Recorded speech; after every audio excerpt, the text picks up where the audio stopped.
Pertama-tama saya mengucapkan puji syukur kepada Tuhan oleh karena rahmat-Nya dan kasih karunia-Nya. Kita dimungkinkan untuk mengusahakan ibadah pendalaman Alkitab yang disertai dengan perjamuan suci. Dua tangan Tuhan yang berkuasa telah menghimpunkan kita dari berbagai-bagai tempat untuk berada di tengah-tengah ibadah pendalaman disertai dengan perjamuan suci. Puji Tuhan, saya tidak lupa menyapa anak-anak Tuhan, umat Tuhan, bahkan hamba-hamba Tuhan yang sedang mengikuti pemberitaan firman Tuhan lewat live streaming video internet, YouTube, Facebook, dimanapun Anda berada. Salam persekutuan, salam di dalam kasih Kristus. Biarlah damai sejahtera memerintah di hati kita masing-masing. Kita selanjutnya mohonkan kemurahan hati Tuhan, supaya kiranya Tuhan membukakan firman-Nya bagi kita, sehingga kita beribadah tidak percuma, tidak sia-sia kepada Tuhan, baik segala pengorbanan, tenaga, pikiran, waktu yang sudah kita persembahkan tidak menjadi percuma, tidak menjadi sia-sia, sehingga nama Tuhan dipermuliakan. Ibadah ini menjadi korban dan persembahan, bahkan dupa berbau harum, mengandung janji dan kuasa baik untuk masa sekarang maupun masa yang akan datang. Nama Tuhan dipermuliakan. Segera saja kita memperhatikan studi Rut sebagai firman penggembalaan untuk ibadah pendalaman Alkitab. Rut pasal yang kedua. Kita sudah akhiri ayat 1 sampai dengan ayat 23, diakhiri pada minggu yang lalu. Puji Tuhan, dalam susunan tabernakel Rut pasal 2 terkena kepada pelita emas. Puji Tuhan, itu merupakan kegiatan Rut di ladang Boas rohani. Itulah Tuhan Yesus Kristus yang sekarang ini berada dalam kegiatan Boas rohani. Tuhan Yesus Kristus dalam susunan tabernakel terkena kepada pelita emas, terang menjadi kesaksian. Kemudian Rut pasal 1 dalam susunan tabernakel terkena kepada pintu kemah. Rut pasal 1 dalam susunan tabernakel terkena pada pintu kemah, berarti kepenuhan Roh El Kudus. Sebagaimana Naomi dan Rut menantunya itu akhirnya kembali ke Bethlehem Efrata. Sampai pada akhirnya di Bethlehem mereka disambut oleh perempuan-perempuan. Terkena kepada pintu kemah kepenuhan Roh El Kudus. Kepenuhan Roh El Kudus. Puji Tuhan, sedangkan Orpa kembali ke Moab, kembali ke negerinya, kembali menyembah berhala, kembali kepada kenajisan daripada bangsa kafir, berarti di luar pintu kemah. Tertinggal. Puji Tuhan, diinjak-injak oleh antikris. Puji Tuhan, dan sekarang kita akan memasuki Rut pasal yang ketiga. Kita sekarang akan memasuki Rut pasal yang ketiga. Puji Tuhan, dalam susunan tabernakel terkena kepada meja roti sajian. Rut pasal yang ketiga, dalam susunan tabernakel terkena kepada meja roti sajian. Puji Tuhan. Ya, ini gambar besarnya. Puji Tuhan. Amin ya. Ya, puji Tuhan. Saya mendapatkan masukan dari seorang hamba Tuhan oleh kemurahan Tuhan, supaya wajah saya jangan terlalu tegang-tegang. Karena saya katanya wajah saya terlalu tegang, tetapi bukan berarti saya penuh dengan kebencian. Tidak, memang beginilah karunia yang saya alami, terima dari Tuhan. Jadi jangan juga sidang jemaat merasa tegang ya. Amin. Puji Tuhan. Dan juga para pemirsa jangan juga merasa tegang, anak Tuhan, umat Tuhan, di dalam hal mengikuti firman penggembalaan untuk ibadah pendalaman Alkitab di malam ini dan seterusnya. Jikalau memang memberi diri untuk digembalakan lewat live streaming. Puji Tuhan. Baik, kita sekarang memasuki Rut pasal yang ketiga. Dalam susunan tabernakel, Rut pasal 3 terkena kepada meja roti sajian. Puji Tuhan, dalam susunan tabernakel terkena kepada meja roti sajian. Saudara, Rut pasal 3 itu menceritakan tentang Rut dan Boas di tempat pengirikan. Kesimpulan dari Rut pasal 3 ini menceritakan tentang Rut dan Boas di tempat pengirikan. Bila dikaitkan dengan pengajaran tabernakel, terkena meja roti sajian. Terkena meja roti sajian. Artinya persekutuan yang mendalam dengan Yesus Anak Allah lewat pengajaran firman Allah dan perjamuan suci. Puji Tuhan, Rut dan Boas berada di tempat pengirikan. Bila dikaitkan dengan pengajaran tabernakel, terkena pada meja roti sajian. Arti rohaninya, persekutuan yang mendalam dengan Yesus Anak Allah lewat pengajaran firman Allah dan perjamuan suci. Amin, saudaraku. Puji Tuhan. Haleluya. Pendeknya, persekutuan dengan pengajaran firman Allah terkait dengan hati manusia. Singkatnya, persekutuan dengan pengajaran firman, persekutuan kita dengan firman Allah, jelas itu terkait dengan hati manusia. Dapat dipahami saudaraku, persekutuan kita, persekutuan manusia dengan firman Allah, saudaraku, itu jelas terkait dengan hati manusia. Persekutuan kita dengan firman Allah terkait dengan hati manusia. Seperti meja dengan roti sajian. Seperti meja dengan roti di atasnya yang tersaji. Amin, saudaraku. Persis seperti meja, di atasnya ada roti tersaji. Disebutlah itu meja dengan roti sajian. Amsal 3 ayat 1. Amsal 3 ayat 1. Puji Tuhan, kita ikuti perlahan-lahan. Supaya kita memperoleh hikmat dari surga, sehingga dengan hikmat itu kita dapat menyenangkan hati Tuhan dalam setiap kita beribadah, dalam setiap kita melayani pekerjaan Tuhan. Amsal 3 ayat 1. Demikian firman Tuhan. Ya. Berkat dari hikmat. Ya, berkat dari hikmat, pembukaan firman. Terus, Hai anakku, janganlah engkau melupakan ajaranku. Ya, jangan lupa ajaran Tuhan. Jangan lupakan ajaran Tuhan. Terus, dan biarlah hatimu memelihara perintahku. Puji Tuhan. Jangan kita melupakan ajaran Tuhan. Dan firman Tuhan itu memang harus dipelihara dengan baik di dalam hati kita masing-masing. Amin, saudaraku. Anak-anak Tuhan, jangan melupakan ajaran Tuhan. Dan oleh sebab itu, biarlah firman Tuhan itu dipelihara dengan baik di dalam hati kita masing-masing.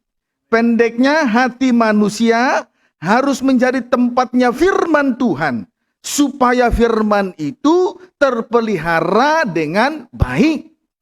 Amin, saudaraku. Puji Tuhan. Firman itu, hati manusia harus menjadi tempatnya firman. Puji Tuhan. Supaya firman itu terpelihara dengan baik.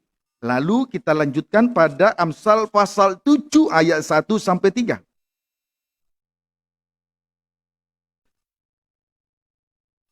Demikian firman Tuhan. Ya. Hai anakku, berpeganglah pada perkataanku. Amin. Amin. Berpeganglah kepada perkataan Tuhan. Jangan berpegang kepada perkataan yang jahat dan perkataan yang tidak suci. Amin. Berpegang saja kepada firman Tuhan. Amin. Puji Tuhan, berpegang teguh terus. Dan simpanlah perintahku dalam hatimu. Selanjutnya, simpanlah perintah Tuhan itu dalam hati kita masing-masing. Amin. Jadi setelah berpegang kepada firman Tuhan, selanjutnya simpan firman Tuhan itu di dalam hati kita masing-masing. Ingat akan hal itu, amin. Amin. Lalu ayat 2. Berpeganglah pada perintahku dan engkau akan hidup. Mengapa harus berpegang kepada ajaran Tuhan? Jawabnya supaya kita hidup. Amin. Amin, saudaraku. Amin. Supaya kita hidup. Manusia, kalau manusia hidup tanpa firman, itu bukan hidup. Tetapi kalau manusia hidup, harus berpegang kepada firman supaya hidup. Amin. Puji Tuhan. Haleluya. Kalau manusia tanpa firman, itu bukan hidup. Itu bukan hidup. Yang ada ini, itu manusia tanpa firman sama seperti rumput. Kemuliaannya sama seperti bunga rumput. Rumput suatu kali nanti akan gugur, kemuliaannya juga akan lenyap. Tetapi firman Tuhan kekal sampai selama-lamanya. Itu hidup. Amin. Itu hidup. Amin. Puji Tuhan. Kalau hidup untuk binasa, itu bukan hidup. Tetapi hidup sampai kepada Yerusalem baru itu hidup. Karena sifatnya kekal. Amin. Amin. Terus, Simpanlah ajaranku seperti biji matamu. oleh sebab itu, bersama-sama kita harus memelihara, bersama-sama kita harus menyimpan firman itu seperti biji mata dipelihara dengan baik. Ayat 3, Tambatkanlah semuanya itu pada jarimu. terus Dan tulislah itu pada loh hatimu. kemudian tambatkanlah semuanya itu, ikatkanlah semuanya itu pada jarimu. Pada jarimu. Puji Tuhan. Haleluya. Dan tulislah itu pada loh hatimu. Puji Tuhan. Tambatkan, setelah ditambatkan pada 10 jari, kemudian barulah selanjutnya dituliskan pada loh hati. Amin, saudaraku. Puji Tuhan. Haleluya. Saudaraku, 10 jari ini bagaikan 10 ucapan bahagia di atas bukit. Semuanya kasih karunia. Amin, saudaraku. Biar kita menambatkan firman Tuhan itu di dalam 10 jari ini. Sebagaikan ucapan bahagia, ucapan Yesus di bukit sebagai 10 ucapan bahagia kepada murid-murid. Supaya kita berbahagia. Sesudah itu, biarlah firman itu ditulis pada loh hati. Ditulis pada loh hati. Puji Tuhan, ditulis pada loh hati. 2 Korintus pasal yang ketiga, ayat yang ketiga. 2 Korintus pasal yang ketiga, ayat yang ketiga. Baca. Demikian firman Tuhan. Boleh baca ayat 2. Boleh baca ayat 1 sampai 3. Boleh. Ayat penulisan ayat 3 saja. Pelayan-pelayan perjanjian yang baru. Pelayan perjanjian yang baru. Terus? Adakah kami mulai lagi memujikan diri kami? Ya. Atau perlukah kami seperti orang-orang lain menunjukkan surat pujian kepada kamu atau dari kamu? Ya. Kamu adalah surat pujian kami Ya. yang tertulis dalam hati kami Di hati kami. Terus? dan yang dikenal dan yang dapat dibaca oleh semua orang. Itu surat pujian. Kalau menjadi surat pujian dapat dibaca dan dikenal oleh setiap orang. Amin, saudaraku. Amin. Kalau kita semua menjadi surat pujian, dapat dibaca, dapat dikenal oleh setiap orang, dapat dilihat.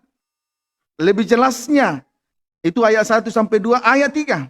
Karena telah ternyata Ya, bahwa kamu adalah surat Kristus ya surat Kristus, yang ditulis oleh pelayanan kami, pelayanan kami. Terus ditulis bukan dengan tinta, firman itu bukan lagi ditulis dengan tinta, terus tetapi dengan roh dari Allah yang hidup. dimateraikan oleh Roh Kudus di dalam loh daging. Terus Bukan pada loh-loh batu, bukan lagi pada 2 loh batu yang diterima oleh Musa di atas gunung Sinai. Terus melainkan pada loh-loh daging, melainkan yaitu di pada dalam loh hati daging, manusia. yaitu di dalam hati manusia. Puji Tuhan. Saudaraku, biarlah firman itu, biarlah kehidupan kita menjadi surat Kristus. Menjadi surat pujian, menjadi surat Kristus yang dapat dibaca, yang dapat dikenal oleh setiap orang. Disebut juga surat yang terbuka. Puji Tuhan. Itu menandakan bahwa firman itu telah dimateraikan oleh Roh Kudus di dalam loh daging kita. Ditukik di hati kita masing-masing. Puji Tuhan. Kalau firman itu sudah mendarah daging, dimateraikan oleh Roh Kudus, ditukik di hati kita masing-masing, itu artinya kita sudah menjadi surat Kristus, surat pujian yang dapat dibaca dan dikenal oleh setiap orang. Baik perkataan kita semua dapat dibaca, dapat dikenal oleh setiap orang, dapat semua orang melihat, semua orang dapat membaca, semua orang dapat mengenal. Demikian juga pergerakan perbuatan kita dapat dilihat, dapat dikenal, dapat dibaca oleh setiap orang. Puji Tuhan. Intinya kita menjadi surat yang terbuka. Menjadi kesaksian, menjadi contoh teladan. Baik perkataan, baik perbuatan. Amin, saudaraku. Puji Tuhan. Haleluya. Dan itu tandanya bahwa kita senantiasa menikmati pelayanan roh, bukan pelayanan tubuh. Kalau pelayanan tubuh itu ibadah yang dijalankan secara lahiriah, rutinitas, atau disebut juga dengan ibadat Taurat. Firman itu tidak mendarah daging. Amin, saudaraku. Kalau hanya menangis setelah dengar firman, menangis, tetapi firman yang didengar tidak di follow up, tidak ditindaklanjutin, saudaraku, itu yang disebut dengan pelayanan tubuh. Sementara pelayanan roh berarti firman itu sudah dimateraikan, dituliskan oleh Roh Kudus pada lolo daging, ditukik di hati kita masing-masing.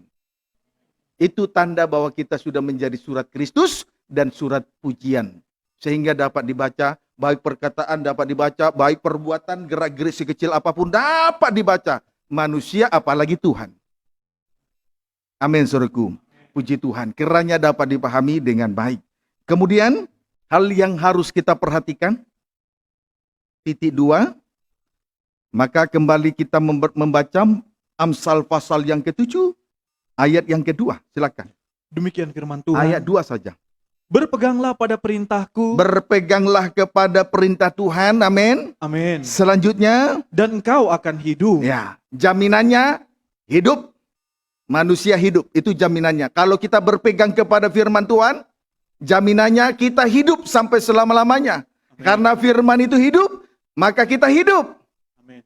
Amin. Amin. Terus, Simpanlah ajaranku seperti biji matamu. puji Tuhan. Kemudian yang harus kita perhatikan dari ayat 2 ini adalah simpanlah ajaranku seperti biji mata Tuhan.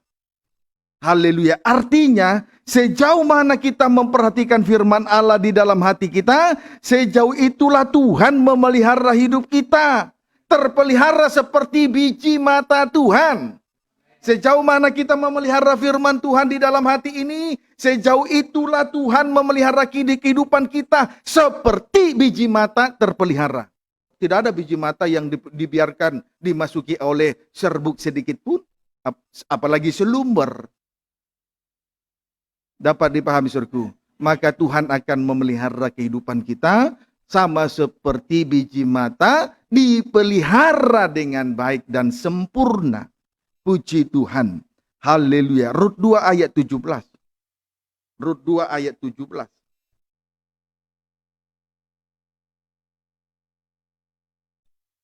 Demikian firman Tuhan. Ya.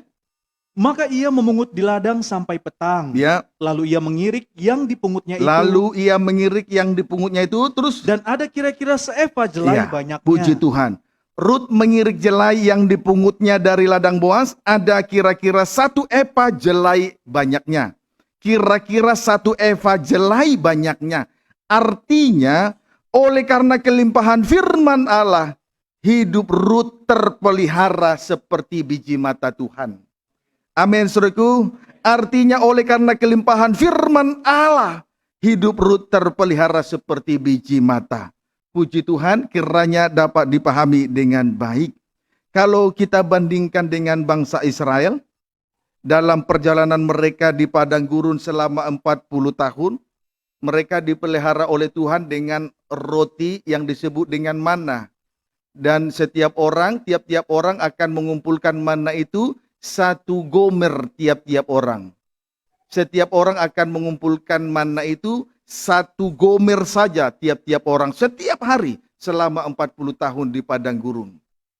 Tuhan pelihara dengan 1 gomer saja. Amin, saudaraku. Hanya dengan 1 gomer saja. Adapun segomer ialah 1/10 efa. Sesuai dengan Keluaran 16.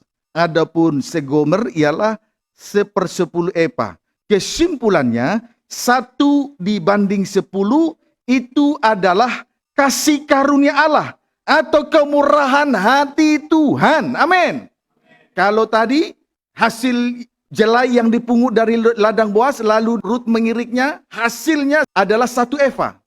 Sementara bangsa Israel dalam pemeliharaan mereka di padang gurun hanya memungut segomer setiap orang. Segomer tiap orang. Tiap-tiap orang. Segomer itu sama dengan 1/10.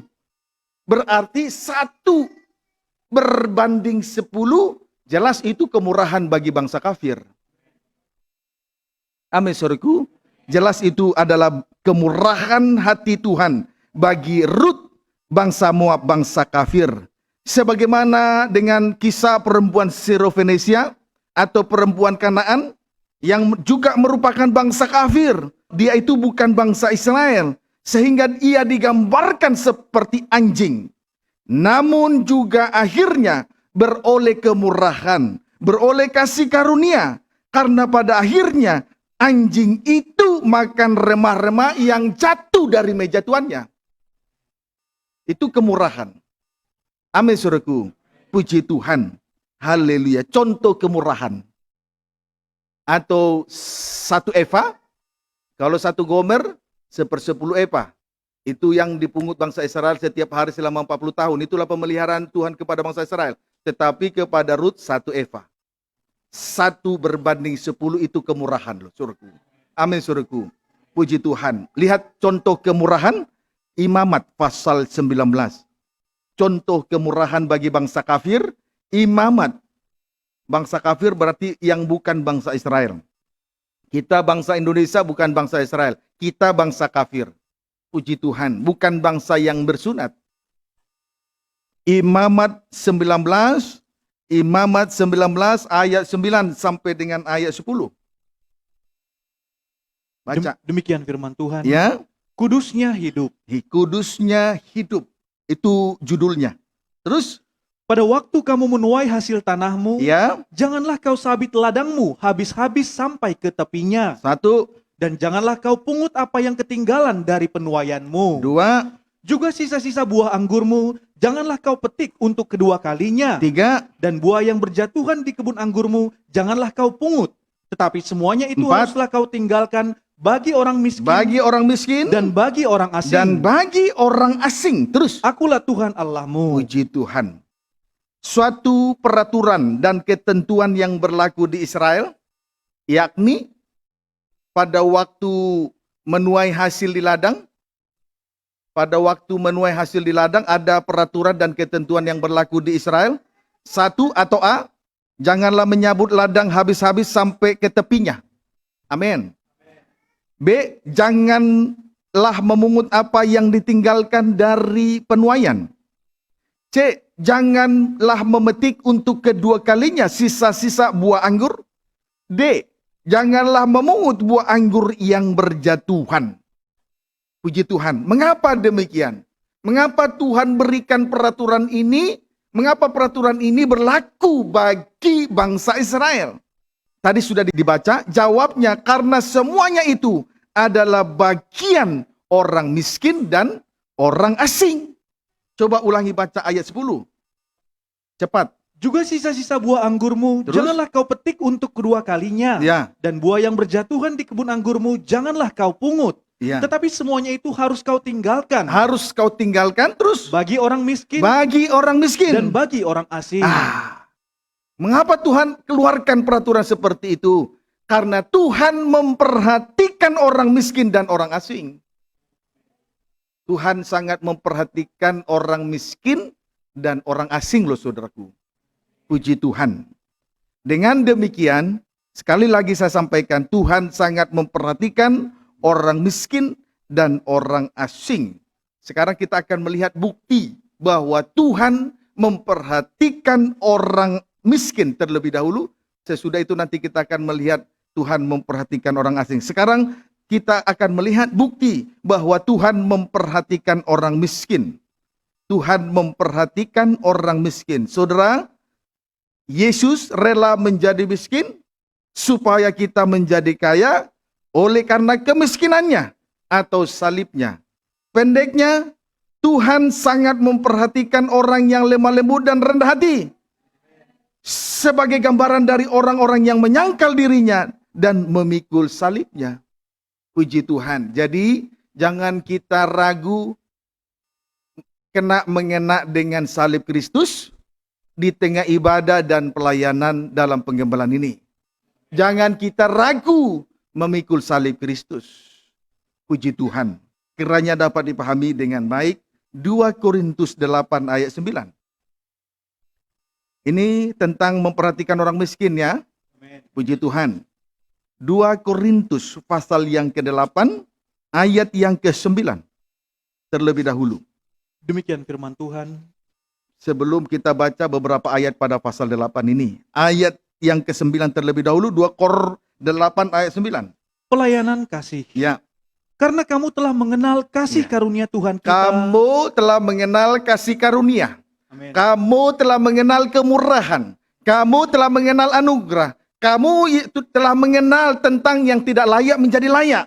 Amin. Terus, Tuhan kita Yesus Kristus. kamu telah mengenal kasih karunia Tuhan atau kemurahan Tuhan kita Yesus Kristus. Terus, bahwa Ia yang oleh karena kamu menjadi miskin. ya, bahwa Ia yang karena kita menjadi miskin, terus Sekalipun Ia kaya. sekalipun Ia kaya. Terus, Supaya kamu menjadi kaya oleh karena kemiskinannya. puji Tuhan.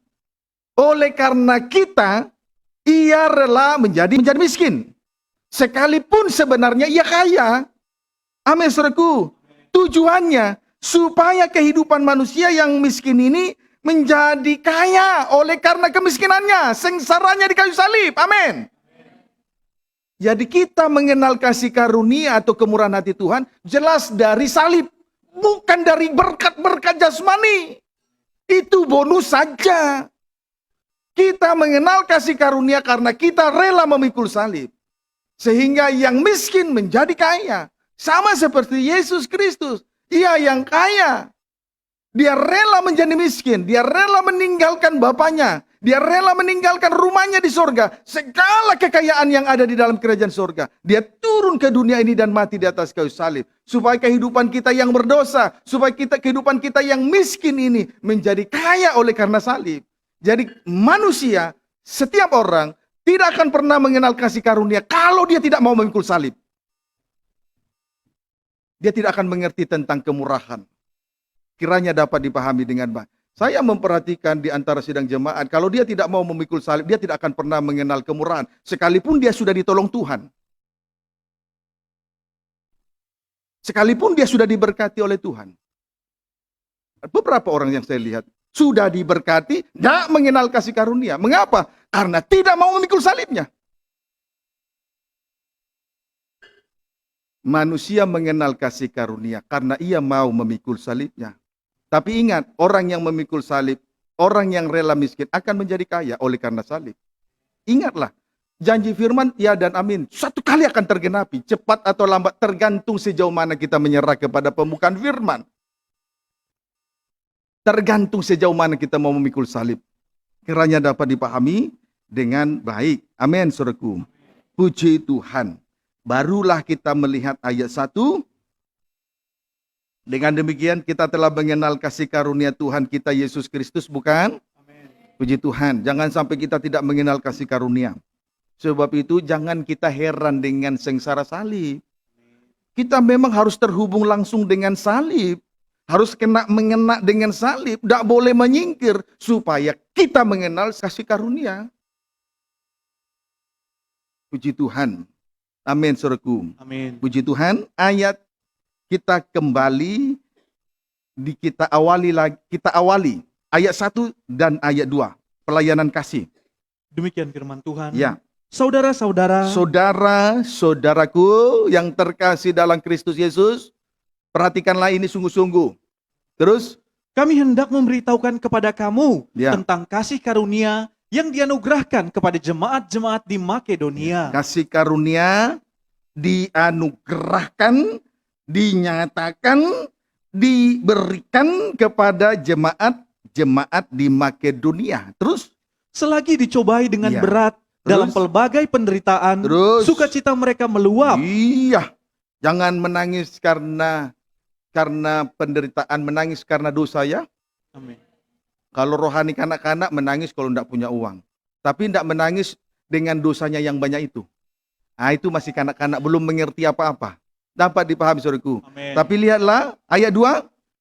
Ulangi ayat 2. Selagi dicobai dengan berat dalam pelbagai penderitaan, Ya. sukacita mereka meluap. Sukacita jemaat di Makedonia tetap meluap. Terus. Dan meskipun mereka sangat miskin, Mereka sangat miskin. Terus. namun mereka kaya dalam Tapi kemurahan. kaya oleh karena kasih karunia Tuhan. Itu loh jemaat di Makedonia. Amin, saudaraku. Puji Tuhan.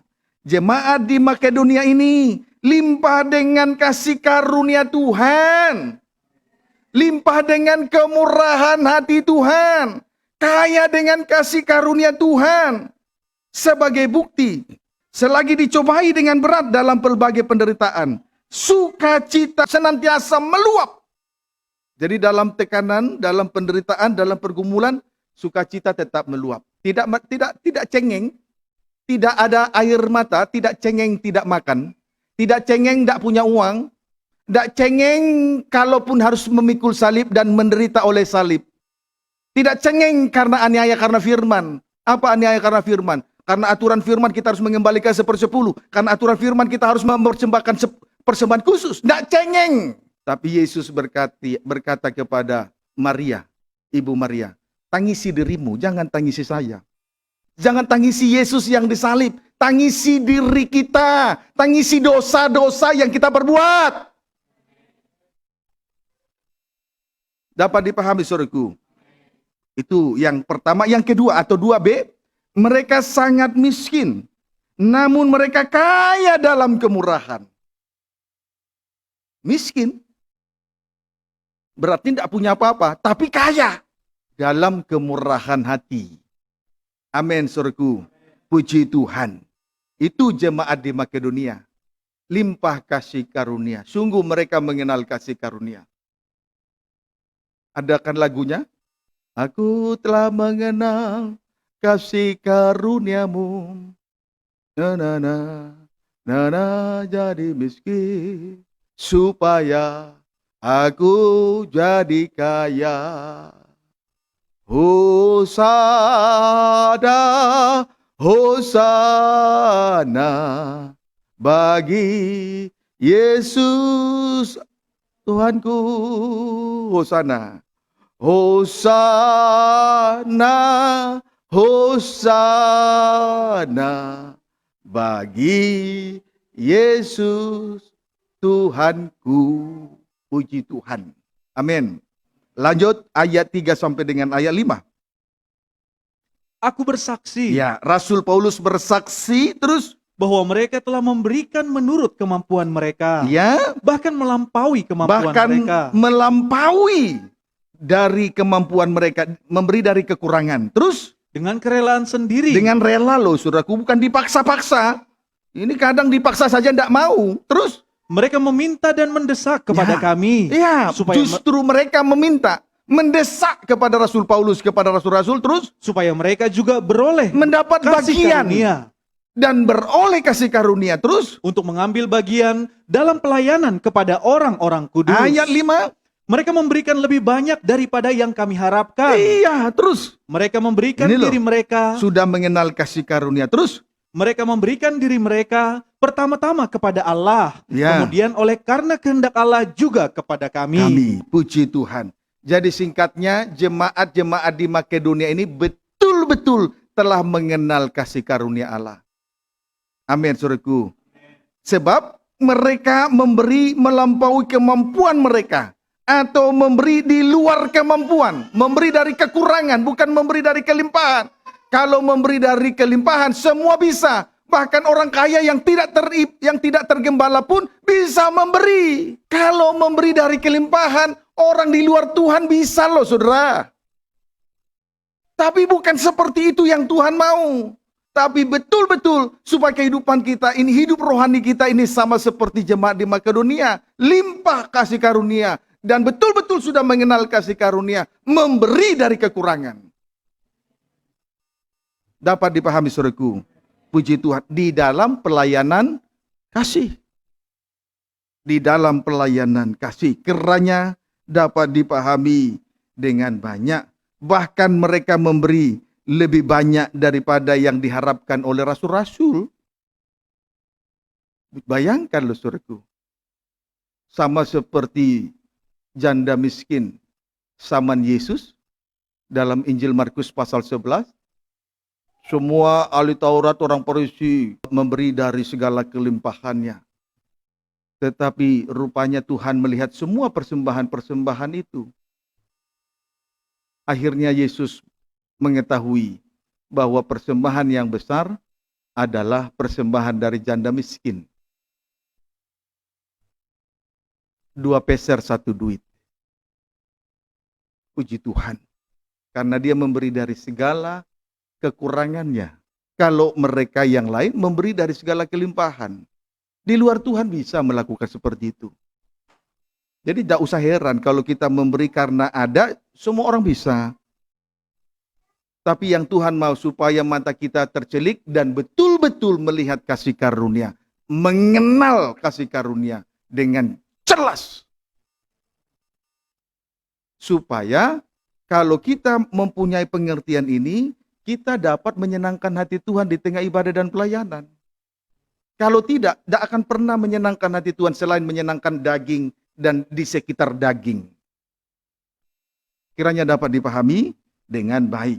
Amin, saudaraku.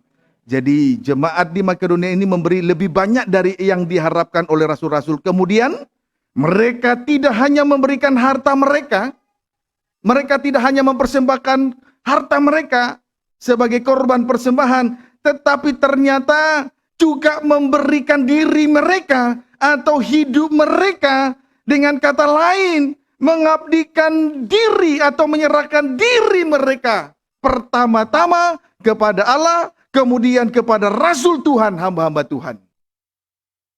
Jadi ternyata bukan hanya harta saja yang mereka persembahkan kepada Tuhan. Ternyata juga mereka mempersembahkan diri mereka. Pertama-tama untuk Tuhan, kemudian mengabdikan diri kepada para rasul-rasul hamba Tuhan.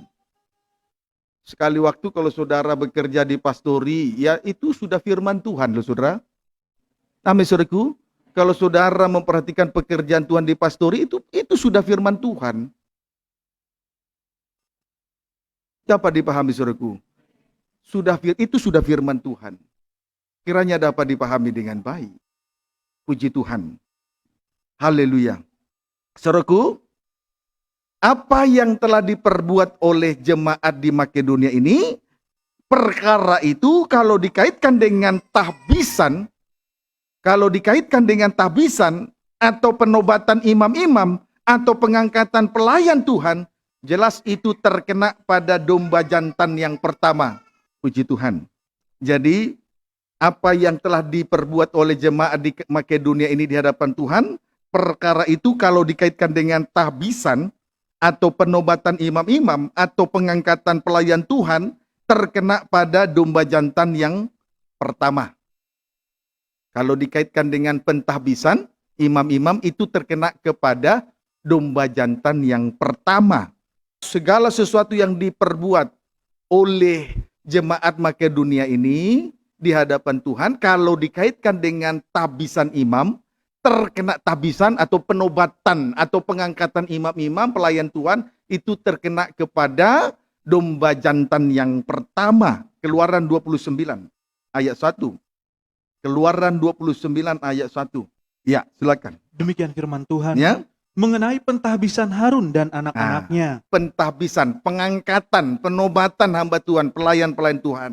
Kalau dikaitkan dengan itu, terus baca ayat 1. Inilah yang harus kau lakukan kepada mereka. Ya. Untuk menguduskan mereka. Untuk menguduskan mereka. Supaya mereka memegang jabatan imam bagiku. Untuk memegang jabatan imam, perhatikan para imam yang sudah melayani Tuhan, perhatikan sungguh-sungguh. Terus.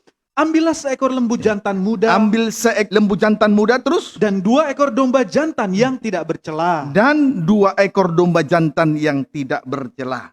Puji Tuhan. Untuk penobatan, untuk tahbisan imam-imam, Tuhan menuntut dan menentukan 3 ekor korban binatang. Tuhan untuk tahbisan imam, Tuhan menuntut, Tuhan menentukan 3 ekor korban binatang, yaitu 1 ekor lembu jantan muda dan 2 ekor domba jantan yang tak bercacat, yang tidak bercela. 1 ekor lembu muda, 1 ekor lembu muda, dan 2 ekor domba jantan yang tidak bercela. Amin. Puji Tuhan. Ayat 14 sampai 18. Inilah domba jantan yang pertama. Jadi ada 2 domba jantan untuk tahbisan imam. Tuhan menuntut, Tuhan menentukan 3 ekor binatang, bukan? Amin. Yang pertama lembu jantan muda, dan 2 ekor domba jantan. Tetapi kita tidak melihat 2 ekor domba jantan. Yang kita lihat domba jantan yang pertama.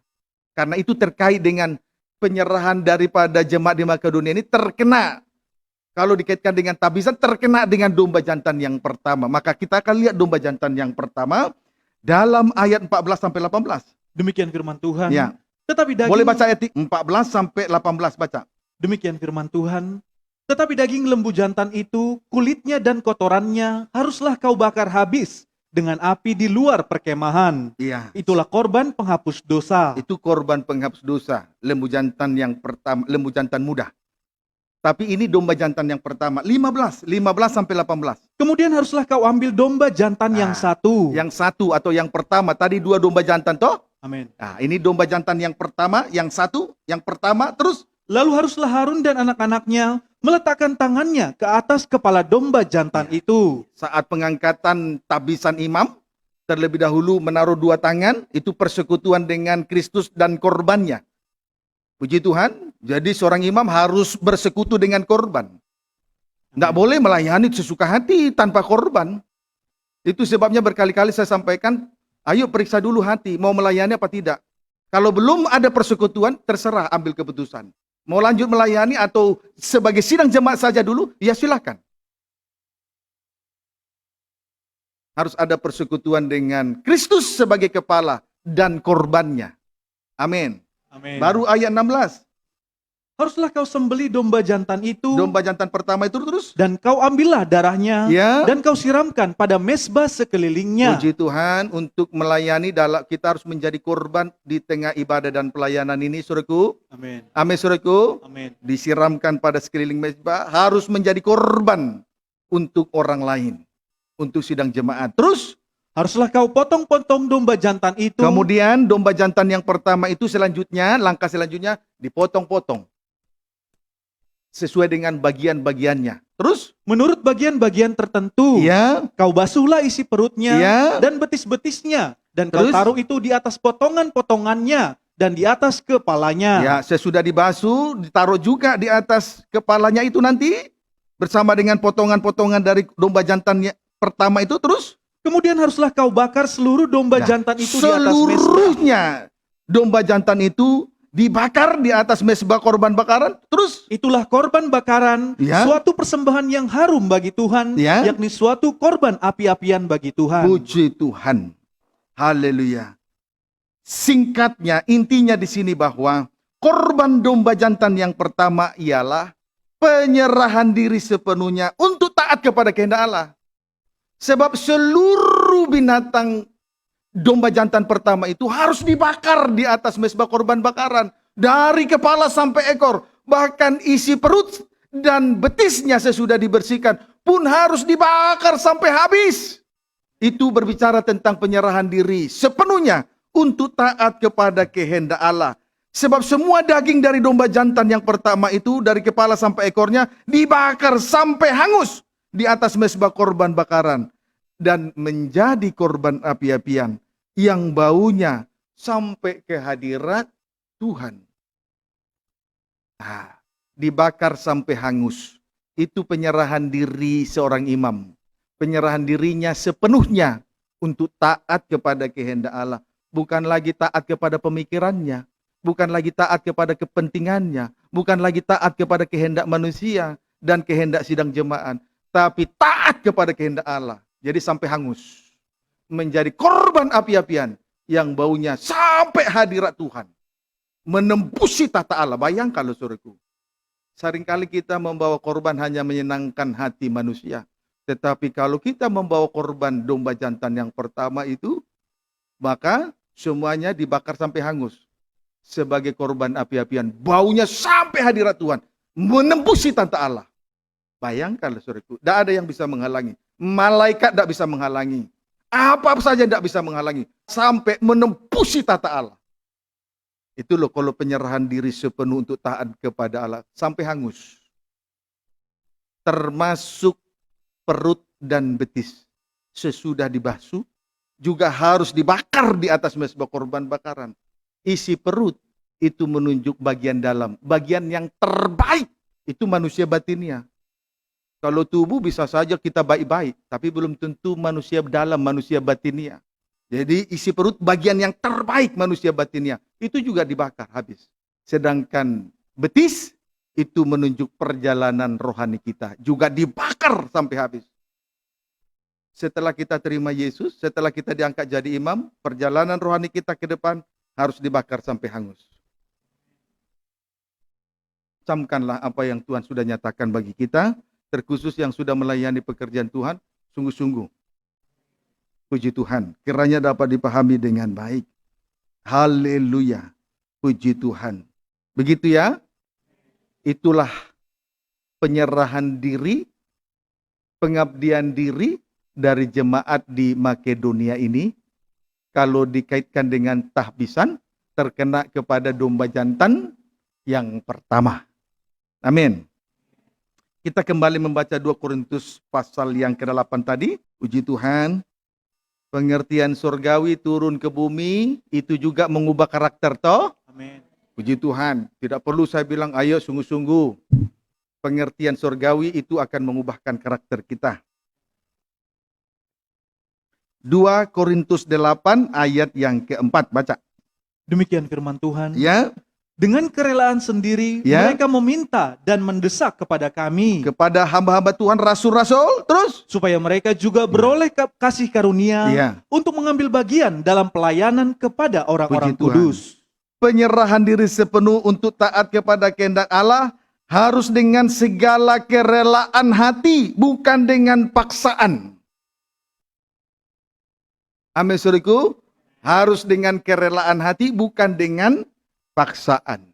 Justru sebaliknya jemaat di Makedonia ini mendesak supaya mereka mendapat bagian di dalam hal memikul salib, di dalam hal berkorban, mulai dari berkorban uang, berkorban materi, juga berkorban pengabdian diri kepada pertama-tama kepada Tuhan, dan yang selanjutnya kepada rasul-rasul, hamba-hamba Tuhan, tenaga, pikiran, waktu, dan lain sebagainya.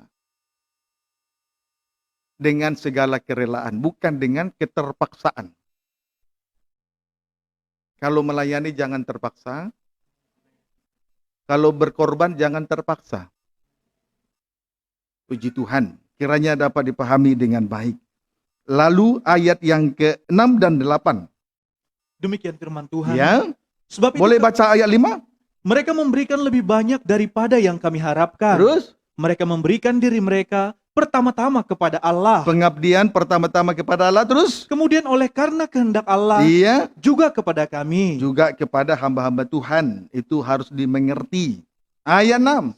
Sebab itu kami mendesak kepada Titus Terus, supaya ia mengunjungi kamu supaya ia mengunjungi kamu. dan menyelesaikan pelayanan Iya. kasih itu sebagaimana ia telah memulainya. Tahun yang lalu, ayat 8, terus. Aku mengatakan hal itu bukan sebagai perintah, Iya, melainkan dengan menunjukkan usaha orang-orang lain untuk membantu. Aku mau menguji keikhlasan kasih puji kamu. Tuhan. Jadi pengorbanan di dalam pelayanan kasih bukan sebagai perintah loh saudaraku. Bukan juga karena aturan-aturan yang ada. Kalau kita mengerjakan itu bukan karena kita mengikuti aturan yang ada. Sehingga seseorang berkorban di dalam melayani pekerjaan Tuhan. Melainkan dengan ketulusan hatinya. Melainkan dengan segala keikhlasan hatinya. Bukan karena keterpaksaan. Amin, saudaraku. Jadi apa yang sudah dinyatakan oleh Rasul Paulus dan untuk dilaksanakan bukan dengan keterpaksaan, tetapi dengan segala keikhlasan. Amin, saudaraku. Puji Tuhan. Kiranya dapat dipahami dengan baik. Puji Tuhan. Amin, saudaraku. Begitu ya. Jadi pengorbanan di dalam pelayanan kasih bukan sebagai perintah, bukan juga karena aturan-aturan yang ada. Karena ada aturan lalu kita ikuti. Lalu kita berkorban di dalam melayani pekerjaan Tuhan, melainkan dengan ketulusan hati, keikhlasan hati, bukan dengan keterpaksaan. Puji Tuhan. Nah, semakin dewasa kita, semakin bijaksanalah kalau memang sudah seperti ini. Kiranya dapat dipahami dengan baik. Sebab itu, lawan pengertian yang tidak sesuai dengan firman. Berpegang kepada firman. Supaya kita dipelihara. Lawan pengertian-pengertian yang salah. Yang tidak sesuai firman. Supaya kita dipelihara oleh Tuhan. Ayat 10 sampai dengan ayat 11. Inilah pendapatku tentang hal itu. Ya, yang mungkin berfaedah bagimu. Terus Memang sudah sejak tahun yang lalu kamu mulai melaksanakannya. mulai dari tahun lalu kamu sudah melaksanakannya. Terus untuk Dan- sudah memungut-mungut persembahan-persembahan dari tahun lalu sudah dipungut.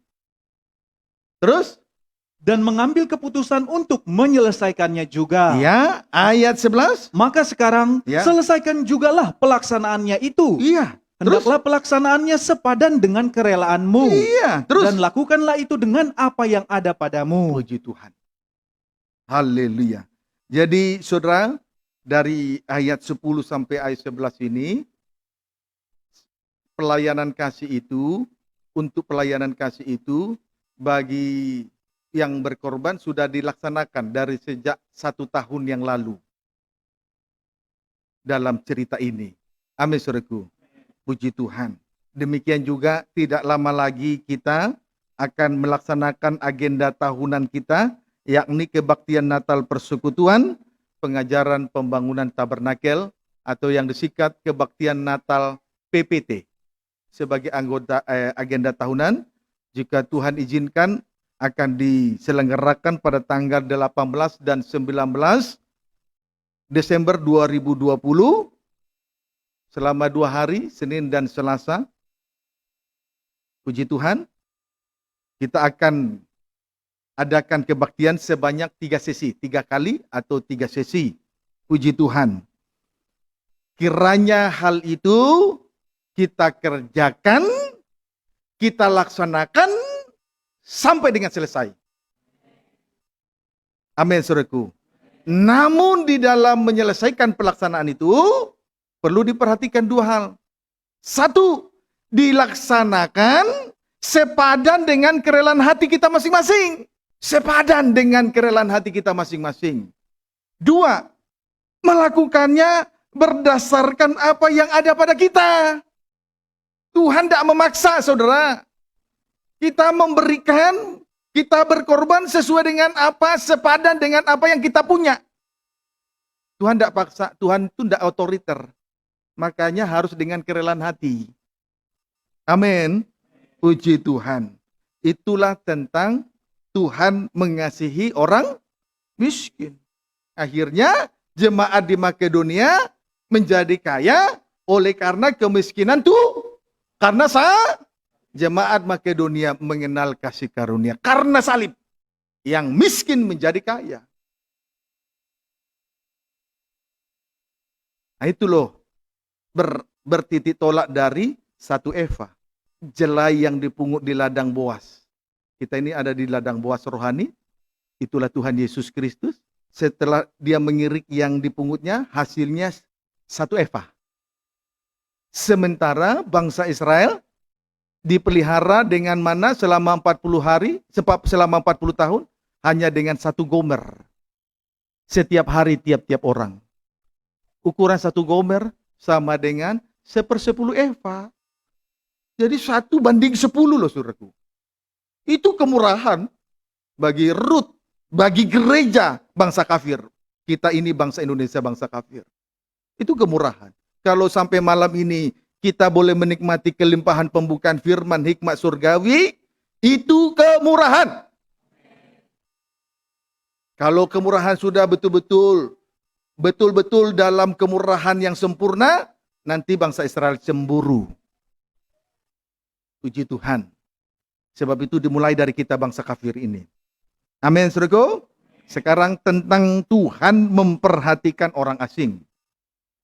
Tuhan memperhatikan orang asing. Ulangan pasal yang ke-24. Tuhan memperhatikan orang asing. Ulangan 24 ayat 17 sampai 18. Baca. Demikian firman Tuhan Baca. tentang melindungi sesama manusia. Ya. Janganlah engkau memperkosa hak orang asing dan Jangan anak yatim. engkau memperkosa hak orang asing dan anak yatim. Terus.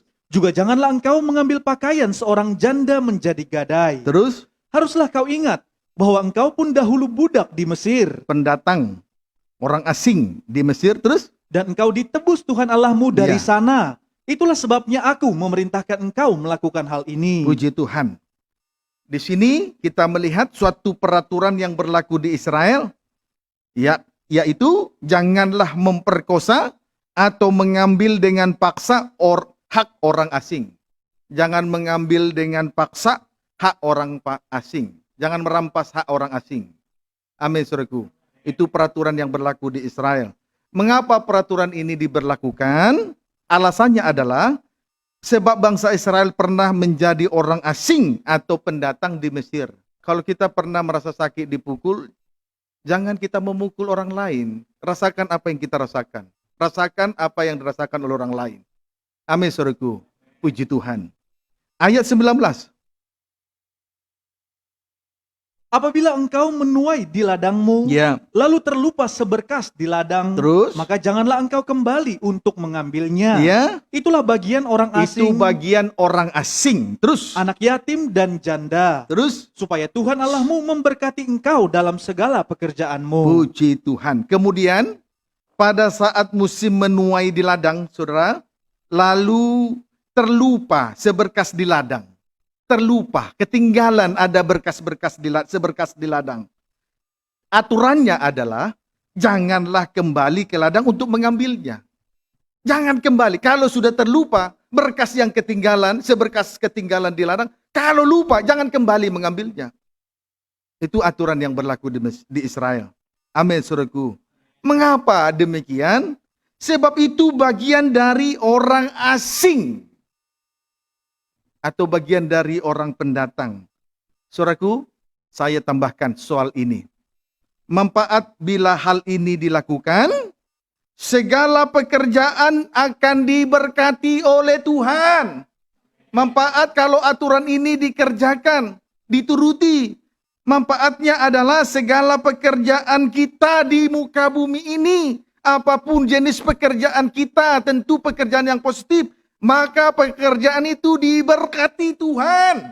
Jangan lihat aku perusahaannya kecil, itu perusahaannya besar.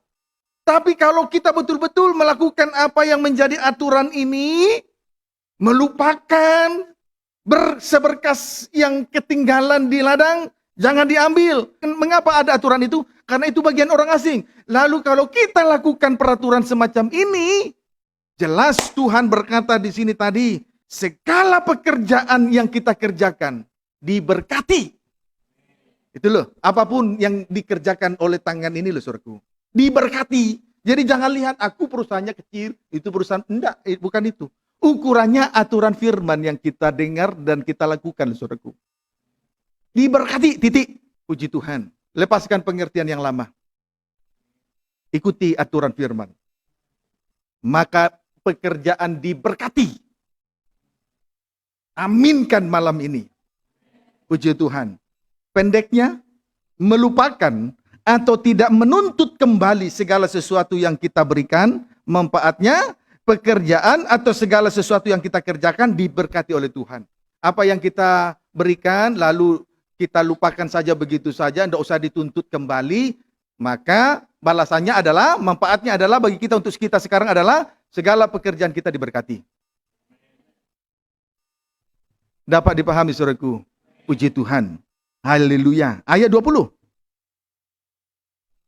Apabila engkau memetik hasil pohon zaitunmu, Apabila engkau memetik hasil pohon zaitunmu, terus dengan memukul-mukulnya, dengan memukul-mukulnya, lalu dipetiklah hasil pohon zaitun, terus janganlah engkau memeriksa dahan-dahannya sekali lagi. cabang yang lain, dahan itu cabang. Dahan itu cabang, bukan ranting. Cabang yang lain, cabang yang tumbuh dari batang pohon itu, jangan diperiksa lagi. Walaupun memang ada hasilnya di situ. Terus, Itulah bagian orang asing, karena itu merupakan bagian dari orang asing. Amin. amin. Puji Tuhan. Haleluya. Kemudian, saudaraku, dari pohon zaitun yang dipukul-pukul, hasilnya boleh dipetik. Tetapi dari dahan pohon zaitun itu, atau cabang yang tumbuh dari batang pohon itu, dilarang untuk memeriksanya kembali. Mengapa aturan ini ada? Sebab itu bagian dari orang asing. Itu bagian dari orang asing. yang pokoknya saja bagian kita. Yesus pokoknya, kita adalah rantingnya. Bagian kita Tuhan Yesus. Amin, saudaraku. Kiranya dapat dipahami. Ayat 21 sampai ayat 22. Apabila engkau mengumpulkan hasil kebun anggurmu, Terus, janganlah engkau mengadakan pemetikan sekali lagi. jangan ada pemetikan sekali lagi. Terus, Itulah bagian orang asing, anak yatim dan janda. 22. Haruslah kau ingat bahwa engkau pun dahulu budak di tanah Mesir. Kembali diingatkan dengan berkata, dahulu, bahwa engkau pun dahulu budak di tanah Mesir. Terus, Itulah sebabnya aku memerintahkan engkau melakukan hal ini. puji Tuhan. Haleluya. Kemudian saudaraku, ketika mengumpulkan hasil kebun anggur di ladang, dilarang mengadakan pemetikan untuk yang kedua kalinya. Jadi kalau sudah menuai hasil pertama, jangan lagi dipetik untuk yang kedua kalinya, karena itu merupakan bagian dari orang asing. Hak bagi orang asing. Amin, saudaraku. Puji Tuhan. Haleluya. Mengapa Tuhan keluarkan aturan itu? Mengapa Tuhan keluarkan aturan itu? Karena ayat 22 Tuhan berkata, ingat bahwa engkau pun dahulu budak di tanah Mesir. Itulah sebabnya aku memerintahkan engkau melakukan hal itu. Puji Tuhan. Kiranya dapat dipahami dengan baik. Amin, saudaraku. Jadi karena itu bagian orang asing, sebagaimana bangsa Israel juga pernah menjadi orang asing atau pendatang di tanah Mesir, diperbudak di tanah Mesir. Terkait dengan orang asing, saudara, terkait dengan orang asing atau pendatang, itu diperlukan kesadaran yang tinggi. Terkait dengan orang asing, terkait dengan atau pendatang, itu diperlukan kesadaran yang tinggi, kesadaran yang matang. Karena tidak gampang, kalau kita di luar Tuhan, tidak gampang untuk menyadari diri atau memperhatikan orang asing. Itu sebabnya setiap kali Tuhan memberi aturan ini, Tuhan selalu akhiri dengan kalimat, haruslah kau ingat bahwa engkau pun dahulu budak di tanah Mesir. Harus menyadari. Jadi kalau berbicara tentang orang asing, diperlukan kesadaran yang tinggi. Jangan lupa asal-usul kita. Jangan lupa bahwa kita ini orang berdosa dan pernah diperbudak dosa. Maka diperlukan kesadaran yang tinggi. Beda dengan orang yang tidak sadar, merasa benar terus, merasa selalu berkorban padahal tidak ada korbannya. Orang yang sadar, biar sudah berbuat, merasa kurang dan kurang. Amin, saudaraku. Puji Tuhan. Kiranya dapat dipahami dengan baik. Kita lihat dulu soal kesadaran yang tinggi. Kalau dikaitkan dengan orang asing, kita bisa temukan dalam Keluaran pasal yang ke-23 ayat 9. Demikian firman Tuhan. Ya. Orang asing janganlah kamu tenakan. Iya, orang asing janganlah kamu tekan, jangan ditindas, terus Karena kamu sendiri telah mengenal keadaan jiwa orang asing. ya, orang Israel kan mengenal jiwa orang asing, jiwa pendatang. Mengapa? Karena mereka pernah diperbudak di Mesir, di tanah asing. Mereka pasti mengenal jiwa orang asing. Ulangi baca ayat 9. Orang asing janganlah kamu tekan. Mengapa? Terus, Karena kamu sendiri telah mengenal keadaan jiwa orang asing. karena orang Israel sendiri juga mengenal keadaan jiwa orang asing. Terus, Sebab kamu pun dahulu adalah orang asing di tanah iya, Mesir. jangan ditekan orang asing, jangan ditekan orang pendatang. Sebab orang Israel sebab orang Israel sendiri mengenal jiwa orang asing. Karena mereka pernah menjadi orang asing di Mesir dan mereka diperbudak dengan kerja paksa. Sampai memahitkan hati mereka. Itu jiwa orang asing ketika ditekan. Sampai memahitkan hati mereka. Jadi kalau kita pernah, saudaraku, merasakan perasaan pahit, Jangan. Kalau kita merasakan sesuatu perasaan yang pahit, pengalaman pahit, jangan kita tekan orang lain supaya jangan juga mengalami kepahitan. Seringkali kita mau yang enak, walaupun itu dosa. Tapi ketika melihat kekurangan orang, langsung kita hakimi. Tidak mau kita, tidak terima kekurangan orang.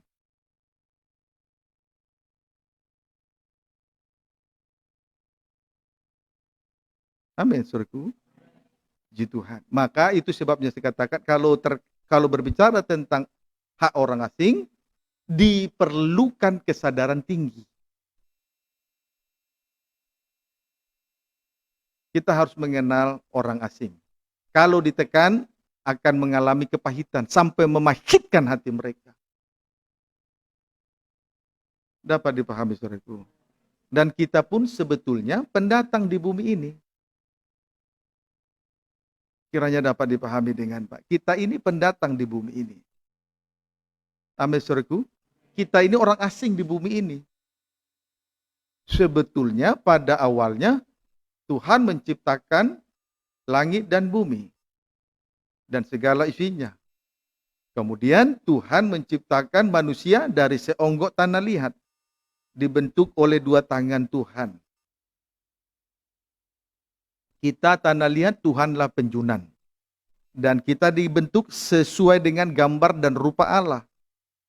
Lalu sesudah manusia itu dibentuk, kemudian juga perempuan dibentuk dari tulang rusuk Adam, lalu mereka ditempatkan di Taman Eden.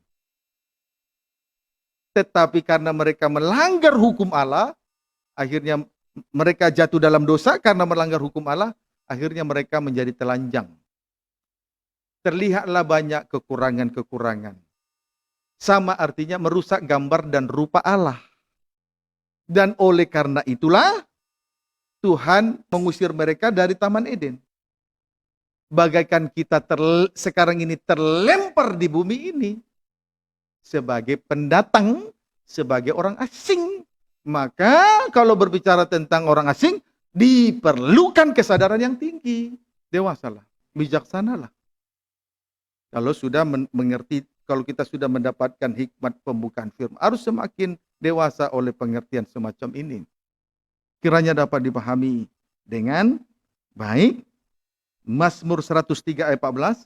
Mazmur 103 ayat 14. Baca. Demikian firman Tuhan. Iya. Sebab dia sendiri tahu apa kita. Dia sendiri tahu apa kita. Terus. Dia ingat bahwa kita ini debu. Dia ingat bahwa kita ini debu tanah. Amin, saudaraku. Puji Tuhan. Itu menunjukkan bahwa Tuhan itu setia. Dapat dipahami, saudaraku. Puji Tuhan. Marilah kita melihat Ibrani 11 ayat 13. Ibrani 11 ayat 13. Baca. Demikian firman Tuhan. Saksi-saksi iman. Iya. Dalam iman mereka semua ini telah mati. Iya. Sebagai orang-orang yang tidak memperoleh apa yang dijanjikan itu. Puji Tuhan. Itulah keturunan Abraham. Mati dalam iman tapi tidak mendapat janji. Terus? Tetapi yang hanya dari jauh melihatnya Ya. dan melambai-lambai kepadanya. Melambai kepada Bapak Abraham. Terus? Dan yang mengakui bahwa mereka adalah orang asing dan pendatang di bumi ini. Jadi kita harus menyadari bahwa kita adalah orang asing. Bahwa kita adalah pendatang di bumi ini. Kita harus menyadari itu. Amin, saudaraku. Harus menyadarinya. Puji Tuhan. Kalau berbicara tentang orang asing, berbicara tentang pendatang, maka diperlukan kesadaran yang tinggi. Jangan sampai kita orang asing atau pendatang yang sudah diperbudak oleh dosa, baik itu dosa kejahatan maupun tipu daya kenajisan, tapi tidak menyadari diri sebagai orang asing, tidak menyadari diri sebagai debu tanah yang hina karena dosa.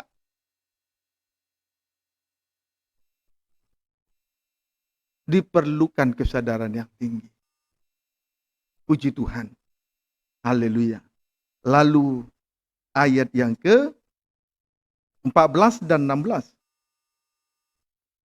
Sebab mereka yang berkata demikian menyatakan bahwa mereka dengan rindu mencari suatu tanah air. Ini tanda Kalau seseorang menyadari diri sebagai orang asing atau memiliki kesadaran yang tinggi, tandanya adalah rindu mencari suatu tanah air.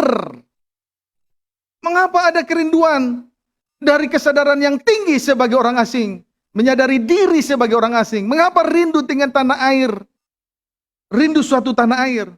Karena selama kita tinggal di bumi ini dan mendiami kemah tubuh ini, kita akan selalu mengalami banyak penderitaan, banyak pergumulan, banyak tekanan karena banyaknya penderitaan yang kita alami. Tertekan karena penderitaan selama kita tinggal di kemah tubuh ini. Selama kita tinggal di bumi ini loh, rumah bumi ini loh, kemah tubuh ini, kita mengalami tekanan karena banyaknya pergumulan, penderitaan. Maka kalau kita sadar, betul-betul sadar sebagai orang asing, sebagai pendatang, sebagai orang yang banyak dosa ini, tentu saja dong rindu tanah air. Amin, saudaraku. Amin. Ayat 16, boleh baca 15 mulai. Dan kalau sekiranya dalam hal itu mereka ingat akan tanah asal Iya, yang telah mereka tinggalkan, kalau mereka ingat tanah asal. Kalau mereka ingat mereka ada di surga, di Taman Eden, Firdaus. Terus, maka mereka cukup mempunyai kesempatan untuk pulang ke situ. iya. Sebab itu tidak boleh terlena di atas muka bumi ini. Amin. Apalagi menikmati dosa. Kalau diberkati puji Tuhan. Kalau limpah dengan kemurahan puji Tuhan. Tapi tidak boleh terlena di bumi ini. Harus kembali ke tanah air. Amin. Surgawi. Itu tingkat kesadaran yang tinggi loh saudaraku. Kalau yang tidak sadar, nanti berpoya-poya dengan kekayaannya. Tidak sadar, menikmati dosa kejahatannya. Tidak sadar, tidak memiliki kesadaran, menikmati kenajisannya. Tidak boleh terlena di bumi ini. Kita harus kembali ke tempat asal. Di mana Adam dan Hawa ditempatkan. Ayat 16. Tetapi sekarang mereka merindukan tanah air yang lebih baik, Yang lebih baik terus. yaitu satu tanah air sorgawi. Mereka merindukan tanah air yang lebih baik. Yaitu satu tanah air surgawi. Amin. Puji Tuhan. Ini loh tingkat kesadaran yang tinggi. Merindukan tanah air surgawi. Itu tingkat kesadaran yang tinggi. Menyadari diri sebagai orang asing. Merindukan satu tanah air. Itulah tanah air surgawi. Amin. Siapa yang menyadari dirinya sebagai orang asing. Sebagai pendatang banyak dosanya. Saya banyak dosanya masih. Belum sempurna. Itu sebabnya saya merindukan satu tanah air. Tanah air surgawi. Amin. Terus? Sebab itu Allah tidak malu disebut Allah mereka. Tapi hal yang ajaib. Hal yang heran. Hal yang luar biasa. Di sini dinyatakan bagian B. Sebab itu Allah tidak malu disebut Allah mereka. Allah tidak malu disebut Allah bagi orang asing. Allah tidak malu disebut Allah bagi orang pendatang. Ini sesuatu yang heran, sesuatu yang ajaib, sesuatu yang luar biasa. Kemurahan yang dialami oleh orang asing di bumi ini. Amin. Terus, Karena ia telah mempersiapkan sebuah kota bagi mereka. apa buktinya? Allah telah mempersiapkan sebuah kota bagi mereka. Kota tanpa malam.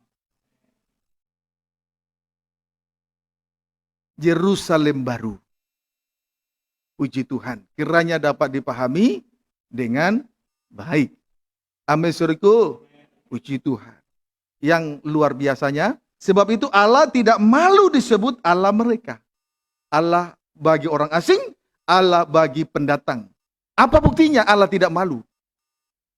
Karena Allah telah mempersiapkan sebuah kota bagi orang asing yang menyadari diri sebagai orang asing.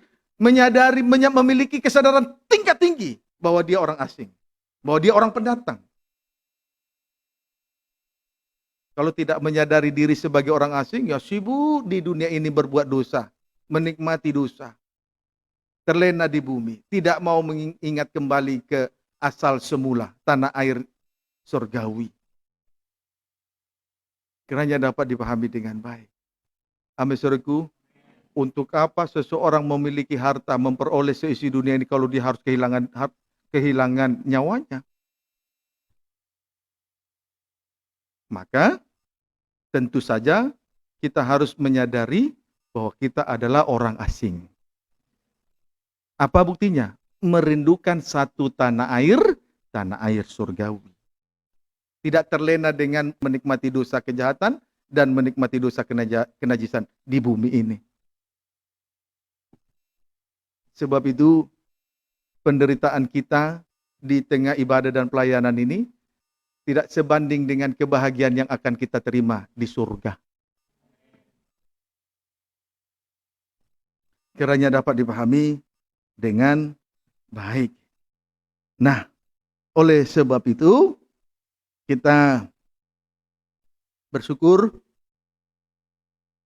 sebagaimana jemaat di Makedonia telah mengenal kasih karunia.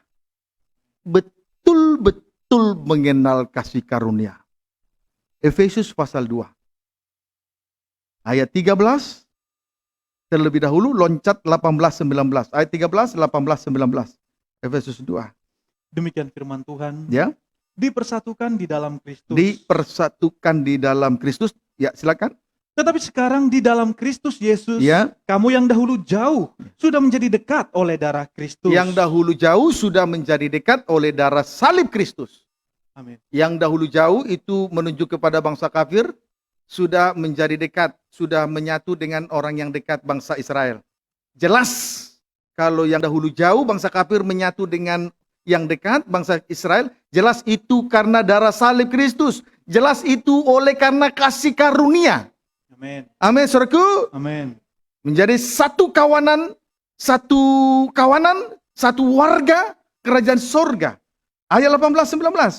Karena oleh Dia kita kedua pihak Kafir Israel terus dalam satu roh jauh dekat, menyatu dalam satu roh terus beroleh jalan masuk kepada Bapa. Jalan masuk kepada Bapa. Ayat 19. Demikianlah kamu bukan lagi orang asing dan pendatang. Bukan lagi orang asing dan pendatang bagi Tuhan terus, melainkan kawan sewarga dari orang-orang kudus Ya. dan anggota-anggota keluarga Allah. Kalau kita menjadi kawan sewarga dari orang-orang kudus dan anggota-anggota keluarga Allah, itu jelas karena kasih karunia. Satu eva jelai yang dikumpulkan di ladang Boas, lalu Rut mengiriknya, hasilnya satu eva. Kemurahan dapat dipahami, saudaraku. Puji Tuhan, tentu saja kita bersyukur. Kalau akhirnya kita bukan lagi orang asing dan pendatang, melainkan kawan sewarga dari orang-orang kudus dan anggota-anggota keluarga, jelas itu karena kasih karunia, darah salib Kristus, kemurahan hati Tuhan. Banyak orang Kristen tidak mengerti tentang kemurahan. Apa buktinya? Bahagia kalau dia dapat berkat yang baru, bahagia. Tapi kalau mendengarkan pembukaan firman, tidak bahagia.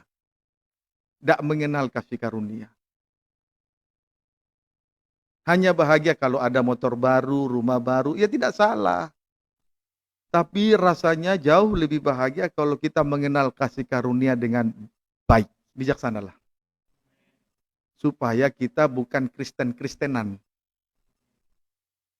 Tapi betul-betul di dalam kasih karunia, anugerah Allah. Satu eva. Kiranya dapat dipahami dengan baik. Puji Tuhan.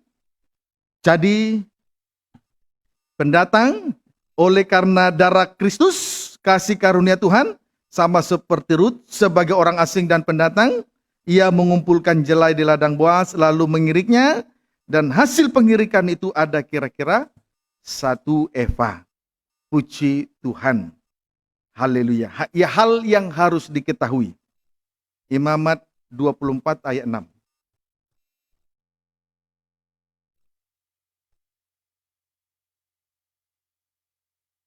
Imamat 24 ayat 6.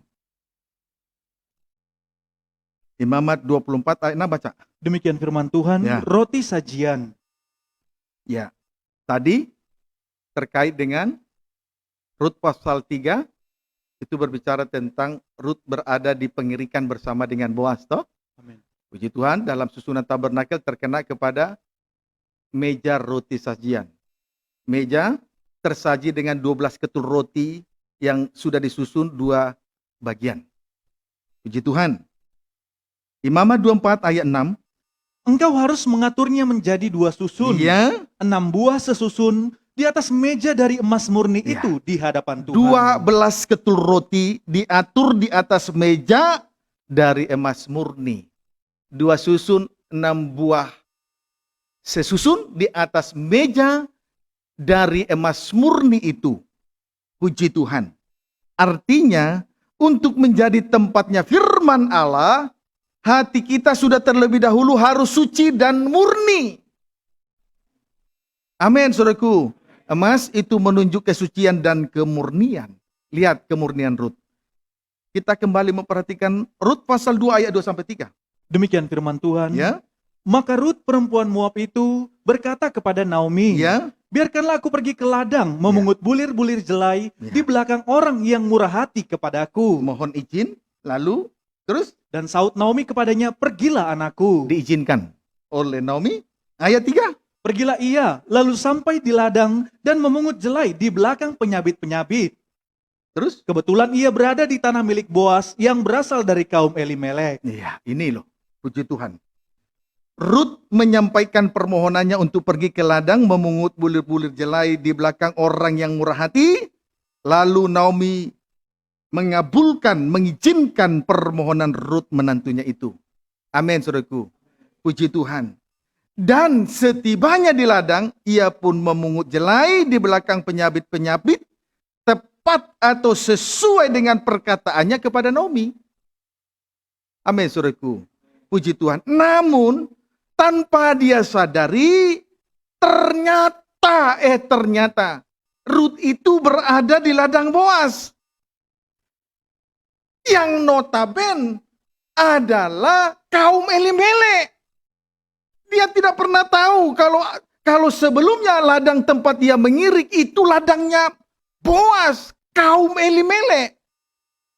Kerabat dari Elimelek, suami Elimelek yang mati itu, suami daripada Naomi, mertua daripada Rut itu sendiri.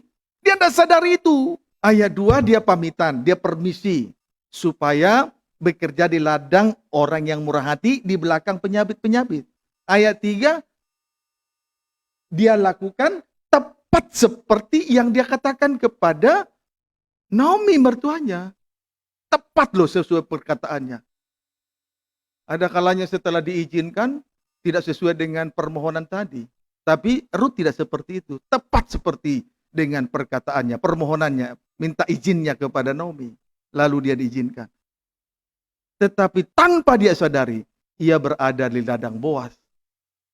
Kerabat Elimelek yang mati itu, suami daripada Naomi. Intinya saudara perhatikan. Tuhan menuntun langkah-langkah Rut sehingga ia sampai di ladang Boaz. Sebab Tuhan melihat dan mengenal betul kesucian dan kemurnian hati Rut. Kalau akhirnya Rut diberi kesempatan mengumpulkan jelai dan ia mengirik yang dikumpulkannya itu 1 eva. Karena Tuhan melihat kesucian hati Rut. Karena Tuhan melihat kemurnian hati Rut. Layak menjadi tempatnya roti sajian. Amin, saudaraku. Puji Tuhan. Tidak ada sesuatu yang kebetulan di atas muka bumi ini. Menurut saya, kalau ada yang beda dengan pendapat ini, saya tidak paksa. Kalau kata kebetulan di dalam ayat yang ke-3 ini, itu bersifat hukum Taurat. Karena sifatnya lahiriah semua. Kebetulan. Tetapi kalau hukum kasih karunia, kita berada di suatu daerah, di suatu tempat, tidak ada kebetulan. Jadi kata ini bukan salah, tapi ini bentuk Taurat. Paham maksud saya? Lahirianya. Jadi kalau ada hamba Tuhan yang beda dengan pendapat saya tidak paksakan. Tapi ini menurut saya. Jadi Tuhan yang menuntun langkah-langkahnya. Dan tidak ada kebetulan dalam tuntunan Tuhan terhadap seorang anak Tuhan, tidak ada kebetulan. Karena Tuhan sudah melihat kesucian hati Rut, Tuhan sudah melihat terlebih dahulu kemurnian hati Rut, layak untuk menjadi roti sajian. Yang terbuat dari emas murni, dilapisi, meja dilapisi emas murni. Layak untuk menjadi 12 ketur roti tersaji di atasnya. Paham, mengerti, saudaraku? Puji Tuhan. Jadi saudara pun ada di tempat ini bukan kebetulan. Tuhan yang menuntun langkah-langkah kita. Tuhan mengenal kesucian hati kita. Tuhan mengenal kemurnian hati kita masing-masing. Kiranya dapat dipahami dengan baik. Puji Tuhan. Jadi, saudaraku, Rut pasal 3 ini, dari ayat 1 sampai dengan ayat yang ke-18, dibagi menjadi 2 bagian, terbagi dalam 2 bagian atau 2 kisah. 1, Rut 3 ayat 1 sampai 7, Rut berada di bawah kaki Boas.